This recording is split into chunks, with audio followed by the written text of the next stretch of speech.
Ako po si Mona, 27 years old. 3 po ang anak. Iniwan po ako ng asawa ko. At umiiyak ka muna. Wala po. Ano bang anong nangyari? Bakit iniwan ka ng asawa mo? Nagbabae po siya. Paano nababae? Pwede bang ikwento sa amin? Nakatira po kami sa dating bahay po namin. Nakita ko po yung asawa ko na may kasama. Ang gusto po niya, andun pa rin kami sa tabi niya kahit na may iba na. Ako pa po yung masama sa mga magulang niya. Ang hirap po eh. Buntis pa lang po ako nung iniwan. Pinanganak ko tong anak ko. Hindi niya nakikilala yung ama. Ilan taon na to? 1 taon po. Eto, ilan taon ka na ano? Ha? 9 po. Ano pangalan mo? Sweetheart. Ha? Sweetheart po. Sweetheart. Ikaw, ano pangalan mo? Rowan po. Ha? Rowan. Ruel. Ilan taon ka na? 7 po. 7. So, ano nangyari sa inyo? Yung, nang babae yung, asawa mo? Umalis na po kami. Tapos? Pumunta kami sa mga magulang ko. Mhm. Nagtira din po kami doon. Parati naman po nag-aaway yung asawa niya. Kaya umalis na rin po kami. Na-try po din po namin pumunta kay papa ko. Ganon din po. Parati po silang nag-aaway ng asawa niya. Buti na lang po meron po dito. Yung ninang po, naawa po sa amin, naawa sa mga anak ko. Salamat po sa kanya kasi pinatira po kami dito. So, bali, separated din yung mga magulang mo? May sarili-sarili na rin pamilya? Meron na rin po. Ilan ba kayo magkakapatid? 6 po. 6. Opo.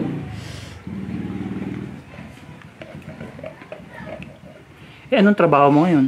Wala po. Minsan nagbubukid po. Tatanim na ng palay, ganun po. Pag wala po, wala na rin po kami makukuhanan ng pagkain. Yung asawa mo, anong trabaho? Nagkukonstruct ng karot. Farmer? Ganyan. Opo, ganun din po. Bali, sinusuportahan ba yung mga bata? Binibigyan ka ba ng sustento? Noon po, pero po, matagal na pong tinigil. Tagal na pong wala. So, bali, ilang taon na kayong hiwalay? 1 taon na rin po, magdadalawang taon na rin po. Paano yung mga anak mo, Mona? Sinong sumusuporta sa mga to? Wala rin. Ako lang po. Tinataguyod ko pang mag-isa ang 3 kong anak, kahit na mahirap. Hirap po eh. Nagmakaawa pa ako sa ama nila na kahit na suporta lang yung kung ibibigay sa mga anak niya wala rin po eh. Hindi niya po ako pinapansin. Pati mga anak niya hindi niya pinapansin.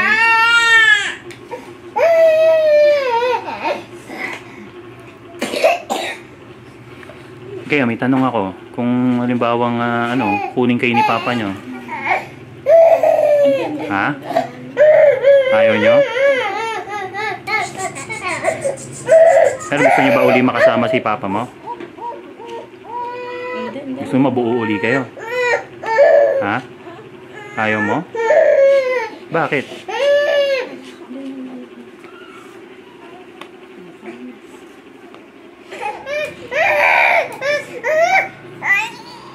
Wala na po kaming ikain. Maglulugaw ako.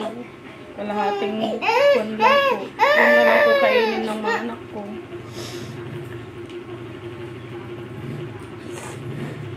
Ilan taong ka nag-asawa? 18 po. 18 years old. Opo.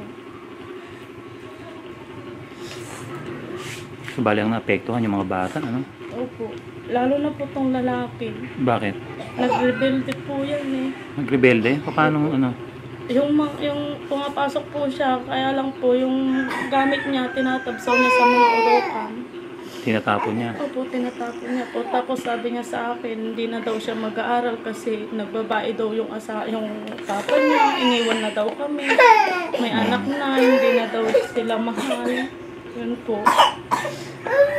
Parati ko po siyang pinakausap na mag-aral siyang mabuti. Sabi niya, ayaw na po. Bakit tayo mo na mag-aral? Bakit tayo mo na mag-aral? Lakasan mo na. Ha? Yung asawa ni Papa. Kasi may asawa na si Papa mo. Dapat nag-aaral ka ng mabuti.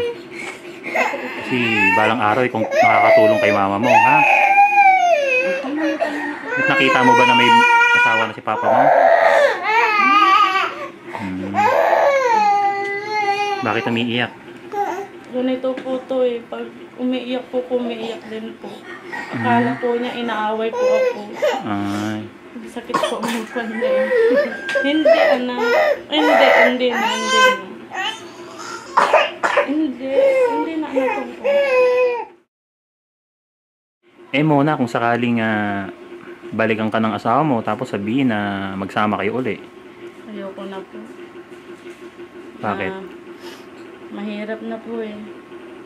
Baka pag pinatawad ko na naman po siya, madadagdagan na naman yung anak ko. Mahirap na po eh. Ang hiling ko na lang sa kanya, sustento na lang. Yan na lang po. Ngayon na nga lang po eh. Hindi na niya pong pinapansin yung mga anak niya sa akin. As in talagang wala na. Wala po. Kahit tinatawag-tawagan ko po siya, tinitext, wala po. Hindi kayo pinapansin. Wala pong pakialam. Ano sinasabi mo sa kanya pag nag-message ka? Nagmamakawa ko na kahit sustento na lang yung habol ko sa kanya, para lang naman sa mga anak niya. Wala rin po eh. Ni comment, ni kon, wala po eh.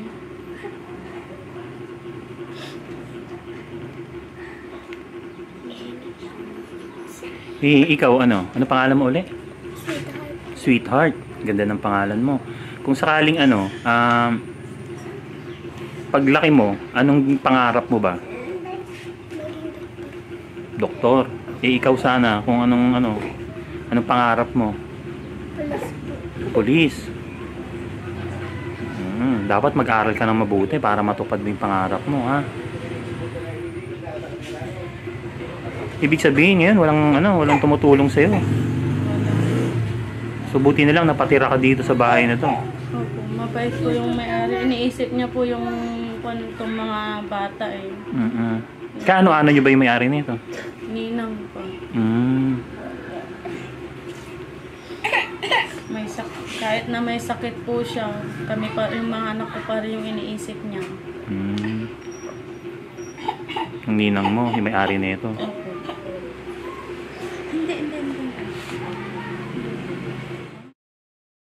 Nung time na iniwan ka nung asawa mo, yung time na ng babae yung asawa mo, anong naging reaction mo? O hindi ka ba na-stress? Hindi ka na... Na-stress po. Minsan natutulala po ako mag-isa. Umiiyak na lang po. Tapos tatanungin ng mga anak ko kung bakit ako umiiyak. Alam ng anak ko, sabi nila, iniisip mo na naman si Papa. Huwag mo na isipin yun, Mama, sabi ng mga anak ko. Umiiyak na naman po ako kasi wala po kaming pagkain nun eh.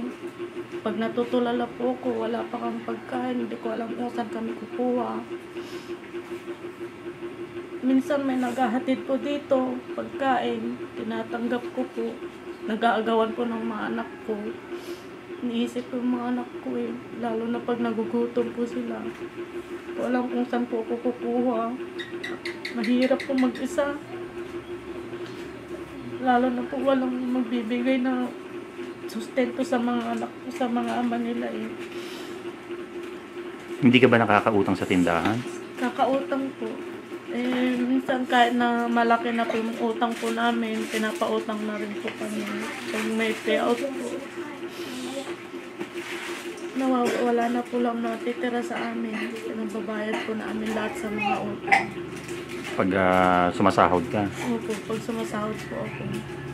Pag may nagpapatanim, nagpapalinis, tinatanggap ko na rin po.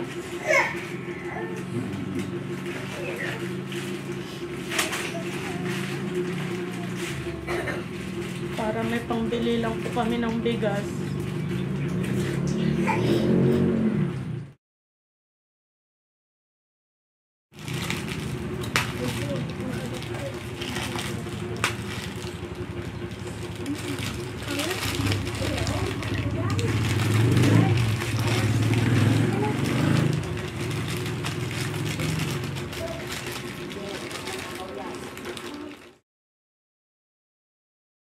Ito po yung pinatira po sa amin. Oh.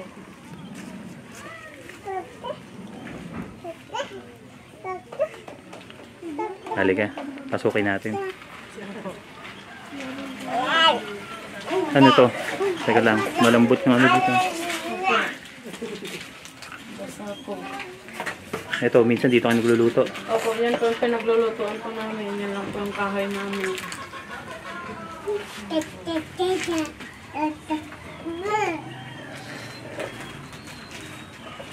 Halika, pasok tayo. Ito yung loob po namin.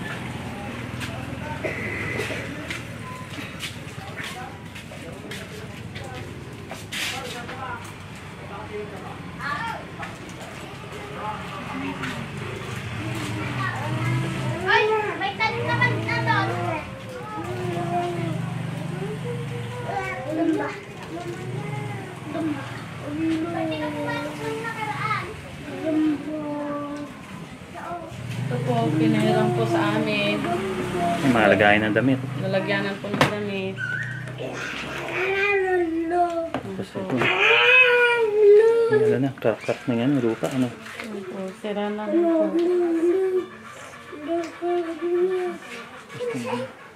Eh, yung kuryente nga pala, saan kayo kumukuha? Yun po, nakikisuso po kami sa may-ari. Magkano binabayaran niyo? 140 po. 140 yung isang buwan. Opo. So, ang gamit nyo lang. Ito po, sira po. Okay, tapos? Ayun po, pinahiram po sa amin ito. Kasi po, marami pong lamok. Ito, pinahiram po sa amin. Mm. Lahat po yan, pinahiram. Sa Tapos may-ari. Dito po kami natutulog. Pag ganun po kami, 4 po kami. Sa mga anak ko.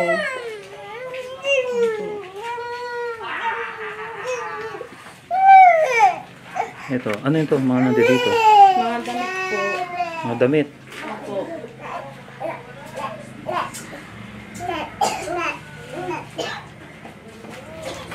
Tapos dito. Ito po yung kusina po namin. Ito po yung kusina po namin.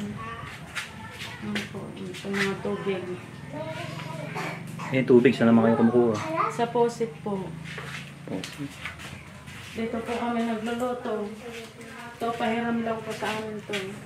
Sa may-ari. Tapos ito. Ito po yan.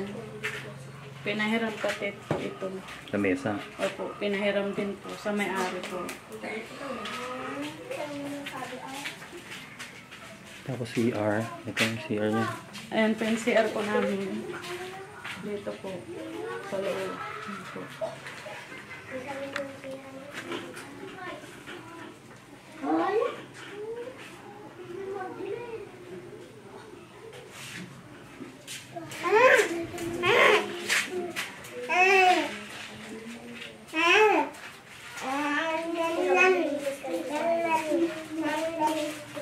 Buti mabait yung may-ari na ito, no? Kahit pa paano, pinatira kayo dito. Opo. Hindi naman kayo nagbabayad, ganyan. Hindi naman po. Kasi iniisip niya lang po talaga yung mga anak ko. Mm. Minsan, bago po kami pumunta dito, nagtira pa po kami doon sa kubo-kubo. Sa kwan po ng ng pato. Kulungan ng pato. Ah, doon kayo nakatira dati. Opo. Doon po kami nakatira dati.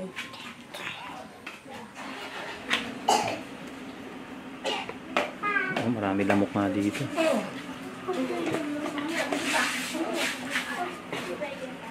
Kasi dito lang kayo nagkakasya. Opo. 4 po kami dyan. Pag ganyan po yung higa namin.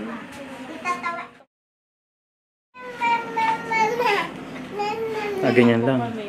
4 po.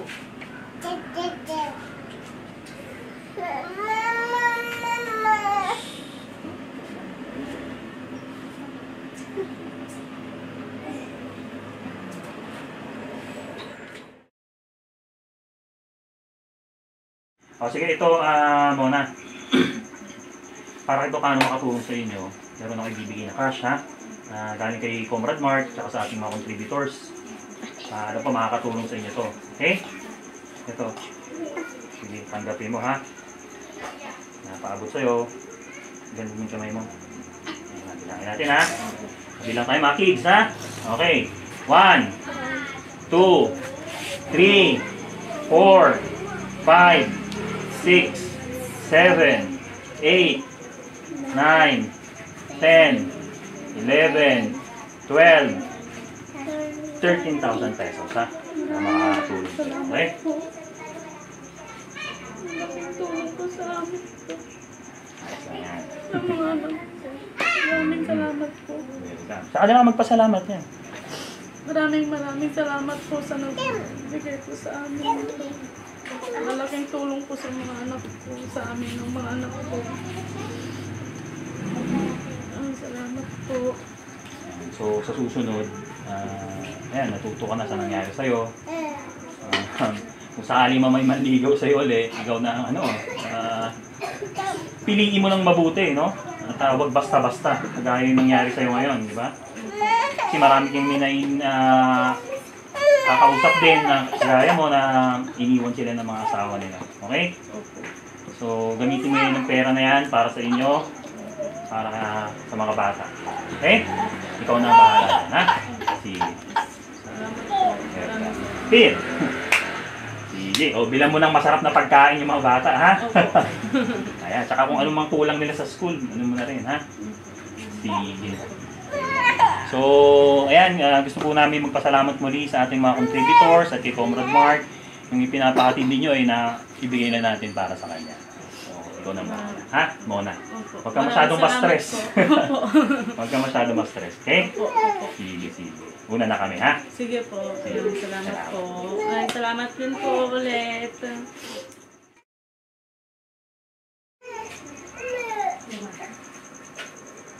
Saan?